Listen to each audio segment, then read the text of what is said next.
Sama ka na lang sa akin. Mag-scout na lang tayo maghapon. Mag-vlog na lang tayo. Tara, pakasal na tayo. Super close talaga yung dalawa. Ay, so, paano close ma? Paano close? Magkahawakan yung kamay. Ay, grabe! Sabi nga nila, mag-aasawa na ata itong dalawa. Ay, grabe mag-asawa! Mga nagko-comment to, baka doon nagkuha na ng Sinomar. Sino Mario makikita pag ginagamit yung pagkakasal? Ay!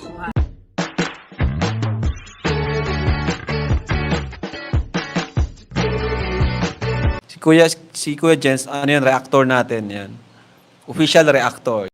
Hello mga kalingap! Welcome back sa aking YouTube channel, this is Kuya Jens. So kung bago ka lang sa aking YouTube channel, huwag niyo pong kalimutang mag-subscribe at click the bell button para like kang updated sa mga bago upload na video.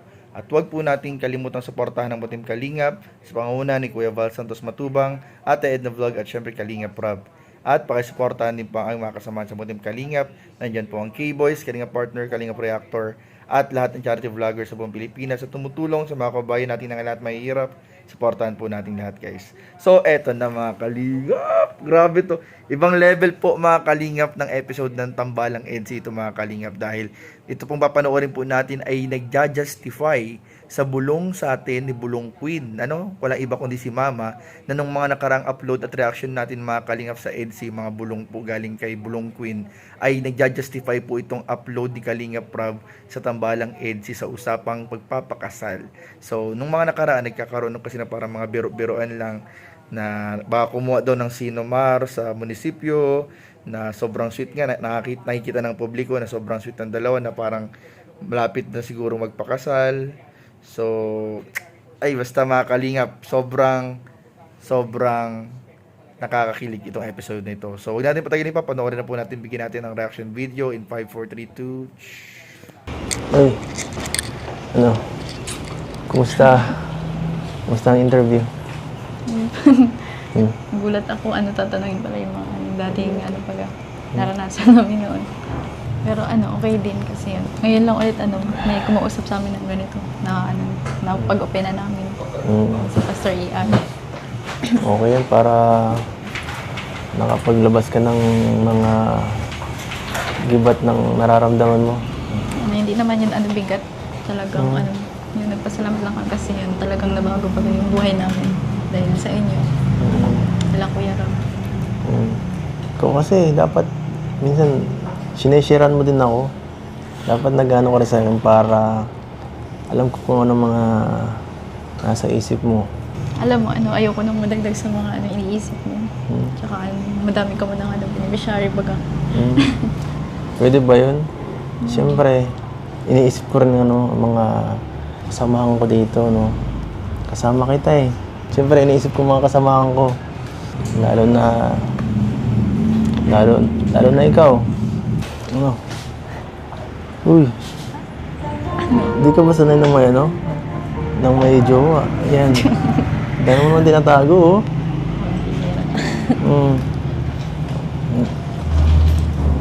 Di Hindi naman porke jowa, idadamay na kita sa lahat. Sa mga problema ko.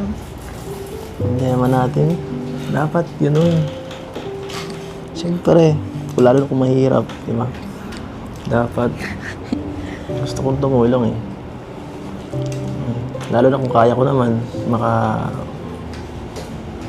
makatulong. Saka isa pa, iba na tayo ngayon, no? Hindi na kagaya ng dati na ganyan. Paano lang, ma-vlog lang. Ano ba? Ano? So ngayon, totoong partner na. Partner. Ano ba? Nailang ka naman eh. Huwag kang dyan. Thank you Kasi andyan ka palagi. Tsaka iniintindihan mo ko na hindi man ako talaga laging lalabas ng problema baga. Ayun nga. Pangiti-ngiti ka lang kahit may problema na. Minsan, kung saan ka naglalabas ng sama ng loob. Social media, sa gaya ng sinasabi mo. Doon ko na lang binabasa minsan ng mo eh. Hindi kasi ako sanay maglabas ng problema. Tsaka pag kaya ko pa naman, hindi ko talaga, hindi ko sinashare. Sinasolo ko muna. Lalo sa mga mahal ko sa buhay. Isa ka na dun. Okay? Totoo ba yan? Huwag kang ganyan ko Parang feeling ko, inaano mo lagi ako nagsisinungaling. Hindi, totoo. Naniniwala naman ako eh. No? Pinapaano lang kita para masyado kang parang na-stress kang bigla eh. Kasi pag seryoso ako, tinatawanan mo naman ako. Minsan binabara mo ako, nakakainis. Hindi naman sa ganun eh. Alam mo yun, hindi naman sa natatawa ko. Ganun lang talaga yung way ko pag medyo kinikilig sa sa isang tao. At hindi ko alam kung paano umak sa mga sinasabi mo minsan. So, okay ka na? Kaya ako syempre yan ka. Pause na. Buti nga sinasama mo ako sa pag-vlog. Kasi nalilibang ako. Pag andun si Maya, syempre. Kung magsa-social media lang ako, mas may stress ako pag andun lang. Kaya thank you kasi talaga mo kasi Yun rin naman yung ko talaga, napansin ko na parang naiinggit ka sa ibang mga kasama mo, mga ka-eskwela na nagtatrabaho. Siyempre ikaw, gusto mo rin maging productive yung yung bakasyon mo, Saka, na-experience sa mga kaya naisip ko rin yun. Kaya, sinama na, pumayag na rin ako sa gusto mo. Saka, kaso sorry kasi, siyempre, medyo, nabilad. Medyo, nakakapagod din yung natin din. Hindi ko ginagawa eh. Kala ko ngayon, pinag-usapan niyo ni mama niyo kanina eh. Kala ko pinagbawalan ka na lumabas. Hindi. Na na pwede bag ka na lang. Tsaka hindi naman nakakapagod kasi masaya naman tumulong ko. Kasama akong tumutulong sa kasama mo. Dami mo nga natutulungan eh. Natutulungan din ako. May ayuda rin. Araw-araw. Napapalakas. Oo. Kaya ako seryoso talaga. Malaking bagay na andun ka. Kasi kung ako lang solo, baka hindi ko nagagawa yung mga nagagawa ko na ngayon. Medyo mas productive ngayon. Nandyan ka eh. Nandyan ka yung mga mga kasama. Thank you. Thank you din. Thank you so much. Sana maging matagal pa yung bakasyon, Mga 3 months pa. Kasi, alam mo na, mas okay pag andyan ka eh. Mas maraming nagagawa.